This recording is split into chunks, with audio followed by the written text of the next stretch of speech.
Hi guys, Nadeja here. Welcome to my channel, Live in a Line. I had somebody come on my comments, a picture that I had with my hand like this. They said I could tell by your fingers that you're short. I am 5'3". I just choose not to show my body on the internet. So there you have it. Yeah, guys, I wanted to talk to you guys today because I was up so late. I'm tired. I was up so late doing a deep dive into the origin of hell, Satan, heaven, and the devil, Lucifer, whatever. I have to do a video also because they said that they're not the same. The devil, Lucifer, Satan, like they're different. Whatever. They're all bad, right? My shirt says, accept the mystery. Accept the mystery. But I wanted to talk to you guys today because I discovered that Zoroastrianism from Persia was really the culprit in this whole thing. Okay, so from what I learned, I'm going to post the video as I always do in the description. First, let me say this. Welcome to my channel. If you are new, welcome. Hope you like it. And if you are returning, thank you for taking your time to return and partake in my content. I appreciate you guys. So Zoroastrianism from out of Persia. I'm going to give a very brief summary because I don't want to have this video be 20 minutes long for no reason, especially when the actual link to what I watched is going to be in the description. Okay, so what ended up happening was there was a guy named Zoroaster. His name was really a lot longer than that, but I'm not even going to try. It's going to be in the video. So his name was Zoroaster, and he actually came up with the cosmic duality of good and bad. Came up with the concept of there being a entity that was in fact independently operating against, that was intelligent and organized, that operated against God's goodwill. They gave this answer to the Jews, or the Jewish people, when they were exiled out of Jerusalem and the temple was destroyed in 70 AD. They gave them this concept as an answer as to why they felt abandoned by God. Why was God allowing this to happen to them?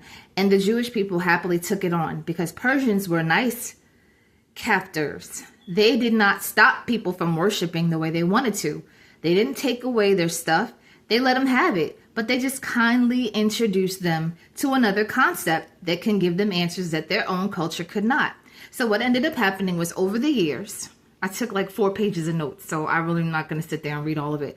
But over the years, there were many books that were created outside with Persian influence. Many books were created out of Persian influence, guys. Many, including Nehemiah, Ezra, Jubilee. There were some more. There were others. There were like 5 of them. And I'm going to put them in the comments, all the ones that were created with Persian influence.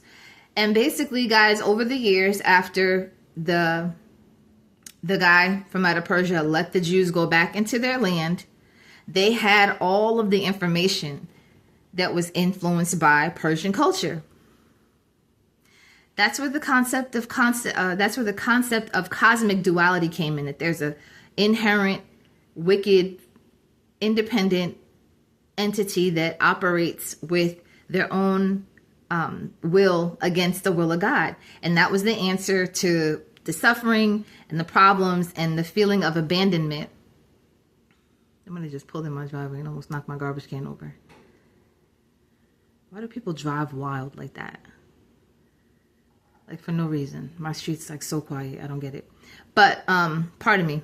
So over time, after they let them go back into their land, and basically they had all these Persian concepts as to why suffering was going on. They didn't want to feel like God had abandoned them. And if they felt like they were part of this cosmic dual warfare between God and an evil entity, and they were just caught up in the middle of it, then they didn't blame God. And it gave them answers. And when over time progressed, they had Christianity that came along, and out of the 1st century CE, Common Era, right? After all that other stuff happened, but they already had I don't want to say tainted, but they already had the synthetic version of the scriptures that had already been influenced from the very foundations of the time that the people were exiled out of Jerusalem and the temple was destroyed. So when they went to go rebuild the temple, they had a lot of Persian influence in it. Guys, over time, they came up with concepts of hell from Greek mythology, had incorporated with hell, and then Christianity, a lot of the early writers then started coming up and adding on to this already synthetic version of evil, and they started adding actual hierarchies of demons, and that there were actually demons for each type of issue. And then over time, they started coming up with amulets and prayers, and it infiltrated into art and the music. And now we have things today where they say that they had to come up with, like, if they feel like they're a part of a battle between good and evil, and the concept of each of us having an individual role in the good and evil fight that was created by Zoroaster. It was never in the original text of the Hebrew writings, guys.